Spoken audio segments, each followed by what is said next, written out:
সুপ্রিয় দর্শক, আসসালামু আলাইকুম। আজকের পর্বে আপনাদের সাথে শেয়ার করছি খুবই স্পেশাল একটা রেসিপি, সেই ভাইরাল পটলের মিষ্টি রেসিপিটা। আসলে সঠিক পদ্ধতিতে মিষ্টিটা তৈরি করতে পারলে খুবই সুস্বাদু। তাহলে চলুন ভিডিওটি প্রথম থেকে শেষ পর্যন্ত দেখে নেওয়া যাক। তো ভিডিওটি যদি ভালো লাগে অবশ্যই ফ্রেন্ডস অ্যান্ড ফ্যামিলির সাথে শেয়ার করবেন। তাহলে চলুন ভাইরাল সেই পটলের মিষ্টি রেসিপিটা দেখে নেওয়া যাক। পটলের মিষ্টি তৈরি করতে অবশ্যই লাগছে পটল। আমি 500 গ্রাম পটল নিয়েছি। পটলের স্কিনটা ভালোভাবে পরিষ্কার করে তারপর একটা নাইফের মাধ্যমে পটলটাকে মাঝখান দিয়ে একটু ফাঁকা করে ভেতরের যে বিচিগুলো চামচের পিছন সাইড দিয়ে আস্তে আস্তে সাবধানে বিচিগুলো বের করে নিচ্ছি। আমি একইভাবে সবগুলো পটলের বিচিগুলো পরিষ্কার করে নিচ্ছি, কারণ এই পটলের ভিতরেই আমি মিষ্টির পুরটা ঢুকাবো। তো আশা করছি ভিডিও দেখে বুঝতে পারছেন কিভাবে আমি করছি।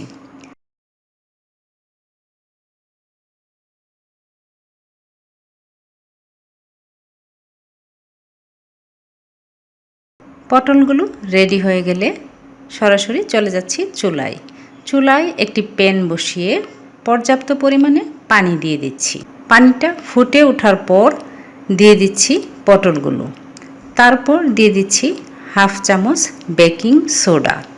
আসলে বেকিং সোডা দেওয়ার কারণে পটলের কালারটা একদম সবুজ থাকবে, সেজন্য বেকিং সোডাটা ব্যবহার করলাম।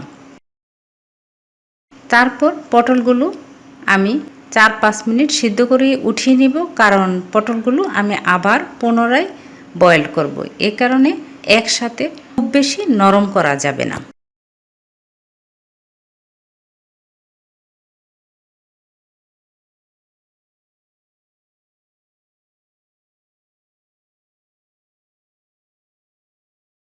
হাফ বয়েল করা পটলগুলো আমি পানি থেকে উঠিয়ে নিয়েছি। এখন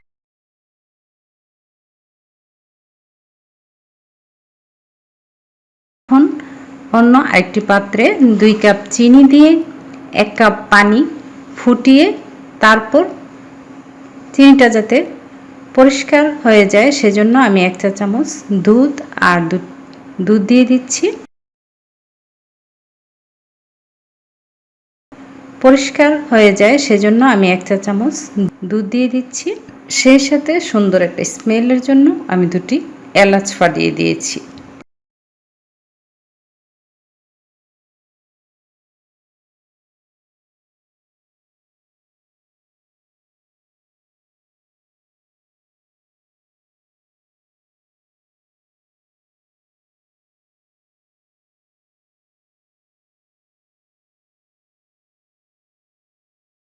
এখন চিনিটাকে কিছুটা ঘন হয়ে আসার পর আমি পটলগুলো দিয়ে দিচ্ছি। পটলগুলো কিছুক্ষণ বয়েল করার পর শিরার মধ্যে রেখে তারপর ডেকে পটলগুলো ঠান্ডা করে নিব।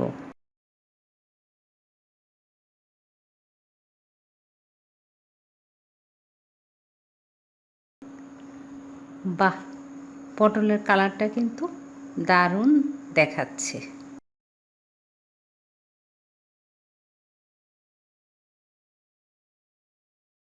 পটলগুলো ঠান্ডা হতে হতে আমি এখন যেই পটলের ভেতরে যে মিষ্টির পুরটা সেই পুরটা তৈরি করে নেব। সেজন্য আমি 1 কাপ ছানা নিয়েছি। আসলে আমরা দুধ থেকে সবাই ছানা কাটতে জানি।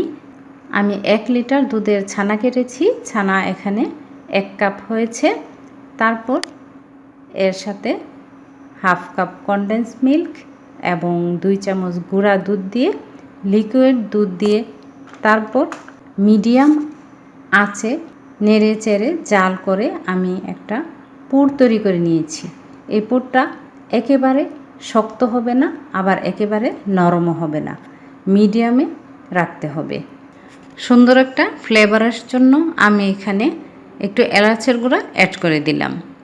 তারপর আমি একেবারে লো আঁচে কিছুক্ষণ রেখে জাল করে ভালোভাবে মিক্সড করে নরম অবস্থায় আমি চুলাটা অফ করে দিয়েছি, কারণ ডোটা যখন ঠান্ডা হয়ে যাবে তখন আরেকটু শক্ত হয়ে যাবে। তো এই রকম অবস্থায় আমি এই ছানার পুরটাকে একটা বাটিতে তুলে নিলাম।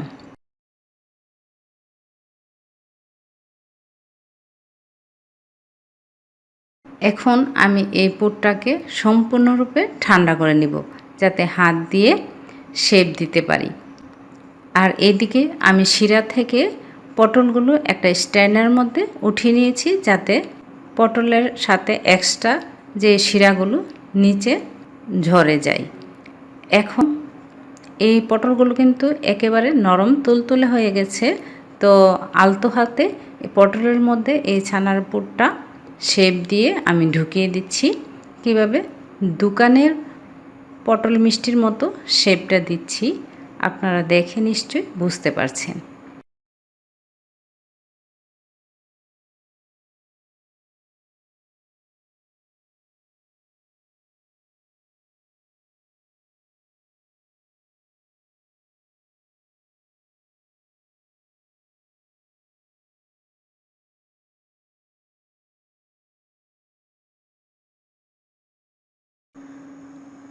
পটল মিষ্টিগুলো শেপ দেওয়ার পর আমি উপর দিয়ে কুরানো নারকেল দিয়ে গার্নিশ করে দিচ্ছি, এতে করে খেতে দারুণ লাগবে।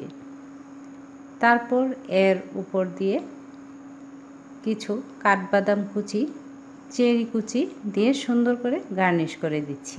এটা অপশনাল, হাতের কাছে থাকলে দিতে পারেন। দেখতেও সুন্দর লাগবে এবং খেতেও ভালো লাগবে। আশা করছি আজকের এই পটল মিষ্টির ভিডিওটি আপনাদের কাছেও ভালো লাগছে। আমি একইভাবে একে একে সবগুলো পটল মিষ্টি তৈরি করে নিলাম। মিষ্টি তৈরি করে কোনো রকম ছবি ওঠানো শেষ, কিন্তু পটল মিষ্টি কিন্তু ফিনিশ। আমাদের বাসায় সবাই পটল মিষ্টিটা পছন্দ করেছে, আসলেই অনেক সুস্বাদু হয়েছে। আশা করছি আপনারাও বাসায় ভিডিওটি দেখে পটল মিষ্টিটা তৈরি করবেন। কেমন হয়েছে কমেন্ট বক্সে জানাতে পারেন। আজকের মতো এখানে বিদায়। আল্লাহ হাফেজ।